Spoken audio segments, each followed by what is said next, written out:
We sabotage our lives. We do. And quite frankly, we do it because a successful life is boring. It is simple, as it should be. That's the key, the simplicity. And I'll try not to elaborate too much because it's not a complicated answer. It's a very simple one. But I will say that we trade in value for excitement.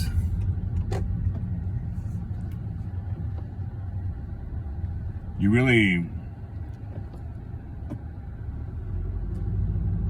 can't really have both, right? Things are exciting because they are intense. They are intense, and that fades very quickly, not leaving much in the way of value. And the things that leave lasting value aren't particularly exciting. They're not supposed to be. They can be quite boring and, like I said, simple.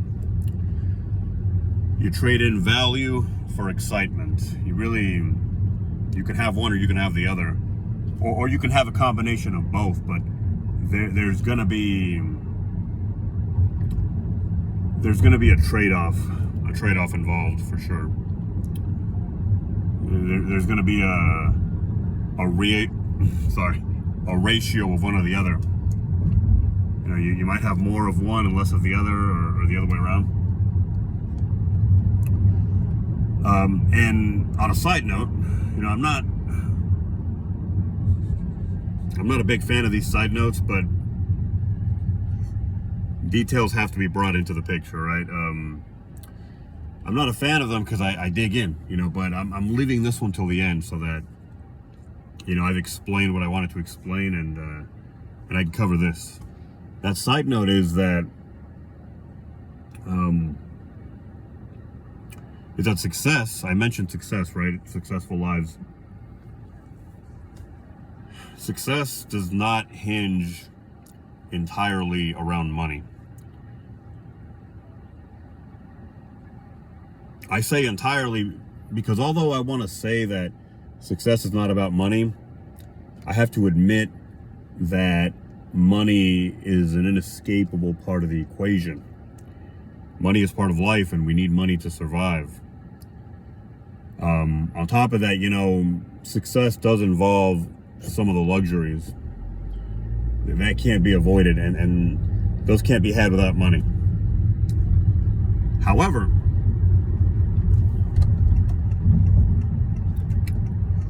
you know, as I said, money isn't entirely what success is based around. It is based around value. Success is based around value, which I mentioned previously. Just give me a moment.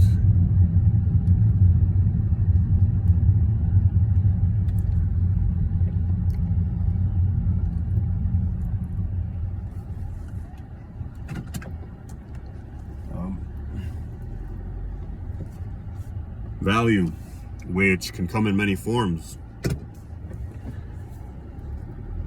And really, on this note, just like value, success, which is a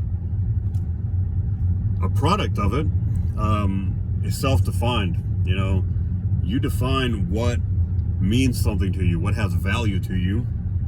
And even though you may share in common a lot of the things you value with other people, with the average person, the entirety of you know, the list of things that you value is going to vary, obviously, from that of another person. You know, the bulk you may share in common with most people, but you're going to have, you know, your own definitions of value in this life. So of course, success is going to be something that you have to define for yourself. Money can be a part of that. It's tricky, you know. I want to say that money doesn't enter the equation at all, but we can't get away from that, you know. I will say though that value is what is important, and in a world where money exists, you know, money is a part of that equation, and it's inescapable. I really don't want to dig in too much further, but I get tempted to. I dig down these rabbit holes, and I can't help it, you know. And I feel like it's not wasted time for me or for anybody who watches, you know, all this stuff. Like I was saying, money can be a part of this, but if you are basing all of the value in your life on money, then you have a problem. You know, if success is entirely based on money as a result for you, then you have a problem. I really don't want to get into this additional side note, but I kind of do. You know, this is stuff that I think about, you know, when I have the ability, when I have the time. It's important to understand why money exists. What you know, we all have to have a rudimentary understanding of what money, you know, what currency means as a concept, right? It's something that all of humanity shares, right? It's important for all of us, if, you know, or most of us, those of us who can, if you have the ability, you really you owe it to yourself and to the people around, people in your life, to understand how money works and what it means. Which we all do, but I mean, to understand the concept, right? Why does money exist? You know, why was it created? Why was it invented, right? Everything has a reason. Everything has a reason for existing. Everything that was invented or created has a reason for having been created. And of course, money is no exception. Money, currency, you know, this is a very sort of glossy, surface level understanding / explanation. I think most of us know this to some degree. I mean, I read about this in a picture book back when I was in grade school, probably like in first or second grade. You know, about how everything began with trade, with bartering. I mean, if you want to scale back even before that, you know, as human beings, we've had to survive, right? And, you know, we had to prioritize certain things, and we had to put value on them. And we had to provide for ourselves, right? I mean, at some point, though, people began to specialize, and people began to trade. You know, maybe that was more efficient, right? Rather than having everybody provide everything for themselves, maybe, you know, one guy can provide all of A for the tribe, and then one guy can provide all of B, and so on and so forth, right? And you can have specializations. I mean, that's another complex subject. Who knows how that developed? You know, it's like anything in life. Things just kind of naturally. What's the word I'm looking for? They naturally, they fluidly. What do? They sorry. They materialize, right? So bartering, I would imagine, happened when maybe somebody decided that it was too intensive to provide for all of his needs in life, right? You know, his food, his shelter. You know, it was doable, but perhaps, you know, specializing in one thing allowed him to expand. I would imagine. I mean, I'm just theorizing here, but this sounds like a reasonable theory. You know, for a reason, society went in this direction, right? Went in this direction. You know, and bartering happened. I mean, I'm sure there's people who know more about this than me, but I like to think about this stuff on a very basic level. right? People began to trade, and a nice little um, a nice little I guess benefit to that is relationships form, right? Friendships. People, yeah, people build bonds over providing for one another's needs. And then maybe there was also the idea that somebody couldn't provide a certain thing for his or herself, and somebody had it available, and that I mean, it's not that complicated, right? It began on a very basic level. People provided. Maybe what one person couldn't provide for himself, somebody else had in excess, and vice versa, and people began to trade. Now, at some point, currency developed. Again, to simplify matters, perhaps, or to make life easier for people. Um, and the problem with currency, I feel, is that even though the problem is probably the same as the benefit, is that value becomes centralized, and value, in a sense, kind of loses its expiration date, right? Food can go bad. A lot of things can go bad. Not everything, but generally, money has a much more rigid sort of staying power. Certainly as a concept, right? But right, currency in the form of gold, or paper money, in all the ways that it developed. Currency, as an extension of the concept, has a certain staying power, right? Maybe the paper, the paper and the money can rot in theory, but maybe we're stretching that a little bit far. The metal in coins, right? The gold and the silver and what have you, that certainly had staying power. But even greater than that is the staying power of the concept of currency, right? Money as perhaps we know it today, where it is electronically transferred, where a lot of us don't necessarily see the gold that's backing the money, or supposedly backing the money. Economies form. I mean, all this complex stuff that allowed society to thrive and to expand. And I'm sure I'm missing a few steps here, a few bits and pieces, but that's that's part of not complicating things too much, which I've already overstepped that anyway. But money, right? Money developed, and it became a real convenience, but it also became a hindrance in certain ways, because now people could sort of put money on a pedestal, right? They could look beyond their needs and well, wants, right? And really needs. I feel that when people traded, it was more based on need, because the process was just different. Money does a lot of things. Money allows people to sort of hold back on buying things. It allows people to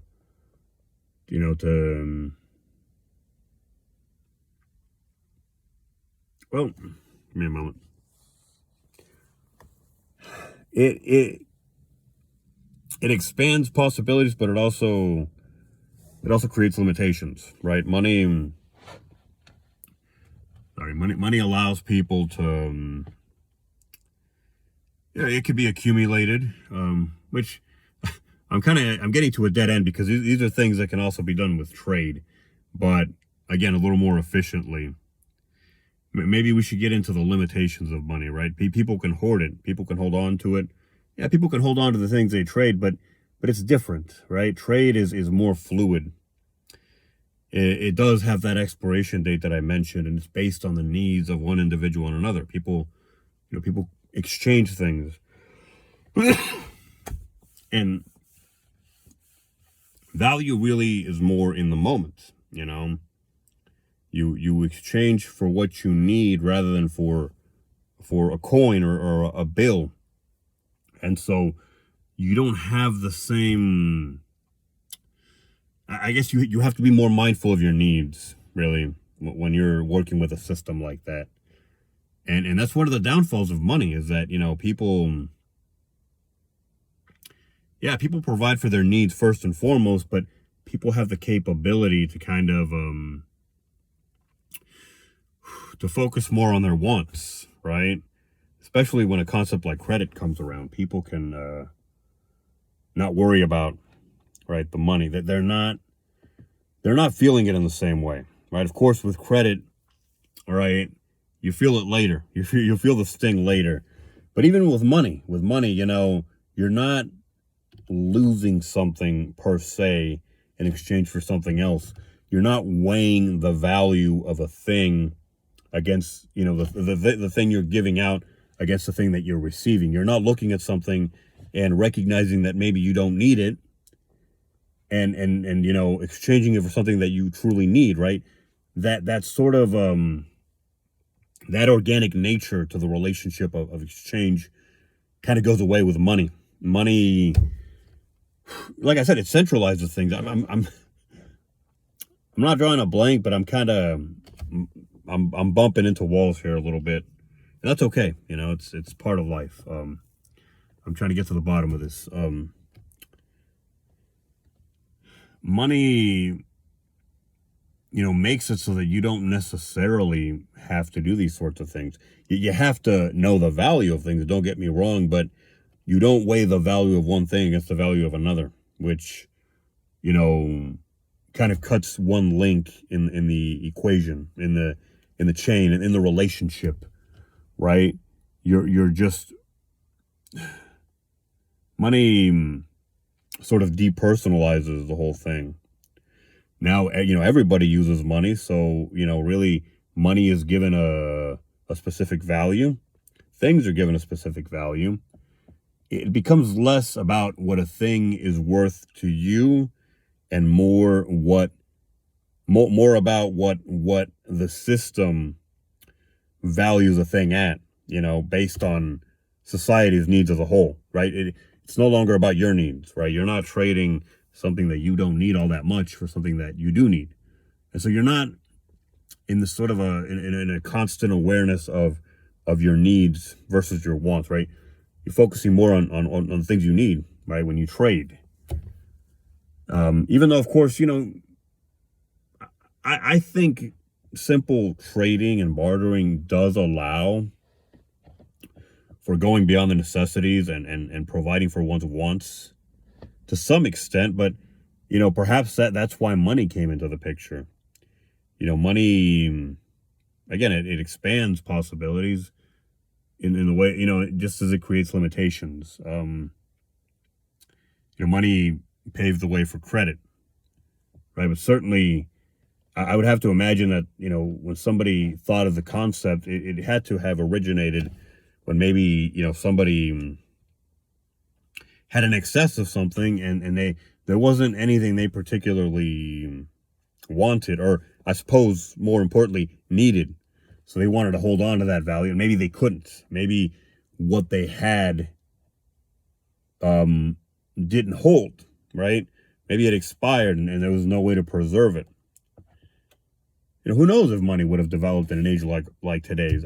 Probably, but the way I'm kind of explaining it here to myself and anybody listening, it seems like it was more of a thing, a necessity in a time when things couldn't be preserved in the same way, or value could leave a thing, and maybe you had no reason to hold on to it, but you also, there wasn't anything anybody around you had that you necessarily needed or even wanted, right? So you wanted to have that value there, and so all you had to do, right, was, of course, before the concept of money, you had to find somebody who wanted the thing you had in excess, and maybe a system of credit could be established, right? Before even money was invented, where, somebody would just agree to owe somebody else something for receiving, right, a good. I mean, this is just, this is all theory, but on that note, I gotta go because I'm hitting the 20-minute mark.